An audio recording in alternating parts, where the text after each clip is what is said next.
Менің алдымда отырған сіз. Деген сияқты ғой, енді өмір ғой, өмір. Жарайды, жайғасыңыздар.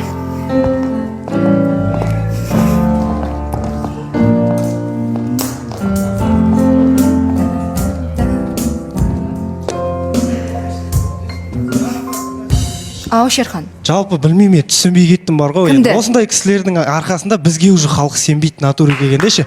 Таныстықты бастаймыз деді, 2 күн бойы біз оларды күтеміз, и таныстық тоқтаған дұрыс деп. Спокойно тоқтатса, адамды күресу, кішкене прогресс, процесс жоқ па сендерде ондай еш нәрсе сонда? Жоқ, негізі Диана ханым, біз кездесіп, біз танысып жүрген жоқпыз ғой. Сөз салды, көрдік, болмады, и все, болды.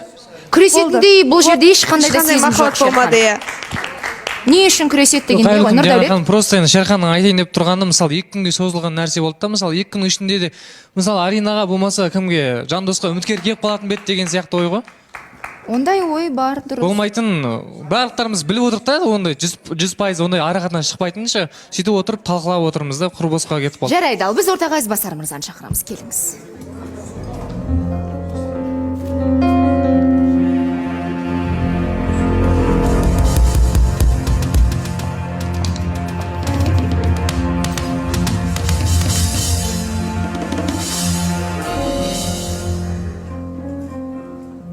Кешегі жағдайдан кейін эфирден соң екеуіңіз бірге шығып кеткен едіңіздер. Сөйлесу болды ма арада? Бізге соны айтып беріңізші. Сөйлесу болғанда ол қызуғандылықпен өрде сөйлесу болған жоқ, тек ұрыс болды, Диана ханым. Демек, адам сияқты сөйлесе алмадыңыздар. Ондай болған жоқ. Сен бүйткенде мен бүйтпе, мен бүйткенде сен сөйтпе деген нәрсе бірден ол ешкімге өрді басылған жоқ, Диана ханым. Бірақ сол әңгімеден кейін Әсел барлық киімдерін, заттарын жинап кетіп қалды. Артынша мен де кеттім, сәлден кейін, одан кейін негізі үй жағында мен бір-екі заттарым қалып кеткен едім. Мен соны алып кетуге бардым. И барып заттарымды алып қайттым ояқтан. Тоже ұрыстық, Диана ханым, шыны керек. Ол жерде де ұрыс болды. Білмеймін, Диана ханым, шыны керек. Бірақ енді алдын ала мен кешірім сұраймын. Кеше туысқандармен де сөйлестім. Өзінің жеңгелері бар, сестренкалар бар, солармен сөйлестім. Енді бірақ олардың енді былай айтқанда маған ешқандай бір дөрекі сөйлеп айтып жатқан жоқ. Мен басы ол кісілерді бір сыйлайтын, маған түсіністікпен қарамайсыңдар біреулеріңе деген не болды? Кәдімгі енді ол ерке қыз ғой деген сияқты. Мен білем, Диана ханым, менде кінә бар. Демек, туыстары сізге ренжулі емес. Ренжулі емес, ренжиді ғой іштей, Диана ханым, ол кімді ренжімейді. Бірақ сізге хабарласқанда не айтты? Мен өзін бір жеңгесін постоянно айтып жүреді ғой. Сырласатын жеңгесі. Сырласатын, одан тағы өз бір берік Шымкентте тұратын өзінің бір жеңгесі бар. Сол кісі дәрегіме жазды. Мен оның басында кім екенде түсінбедім. Бұл кім андай деп нетіп едім. Біз алдында Шымкентке барған кезде бәріміз караокеде өлең айтқанбыз. Сол жеңгесі етін да. Негізі өте былай несі мықты ол кісінің. Мен бір сыйлайтын Разитя жақсы ол кісінің. Көп жағын түсінеді. Мен сен жағында түсініп қарайын, и Әсел жақта мен түсініп қарайын деді да. Ол ерке қыз, ол кезінде мен қолымда өскен, оны түсінесің. Бірақ анау менде кеше шыны керек, Диана ханым, қатты бір андай ашуланғаннан кеше енді ол да бір агрессия беріп, андай болып бір-бірімізді көрмейтіндей кеттік, шыны керек, Диана ханым.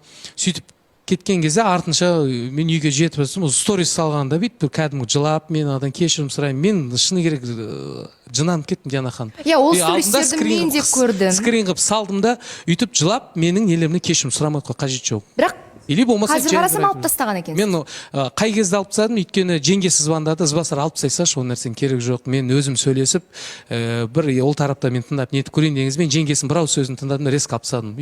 Ал қазір енді кішкене ашу тарқаған соң, барлығын ақылмен сараптасаңыз, өзіңіздің кінәңізді мойындайсыз ба? Мен мойындаймын, Диана ханым. Мен кінәлімін, Диана ханым. Қандай случай болмасын, мен өзіме негізінде о бастан ешқандай қол көтеру, бүйтіп кәдімгі бір жекіп қалу деген нәрсе мен өзімде қалмаймын, Диана ханым. Білесіз, мен ашуым көп шыға бермейді, бірақ андай бір жарылып кететін кездер болады. Кейде бір бір неғып ол ондай деген сияқты болады ғой, бір әр адамда. Былай сараптап қарасам, ол қызында ренжісі бар ғой, енді көп қой, әрине былай болады, былай болады. Андай ренж қабылдадым да, бір неғып сен үйтесің деген сияқты бір асыра сілтеп кетеді да, мүмкін жаңағы кеше бір туш жағып жіберді, бүйтіп жіберді деген енді нетіп жатыр ғой, айтып жатыр. Бірақ мен өз қателігімді мойындаймын Диана ханым. Мен ол жерде бір тұрып кетсем де болар еді деп айтыпшы.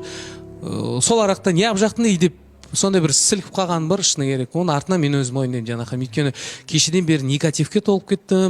Оның бірі менің алдым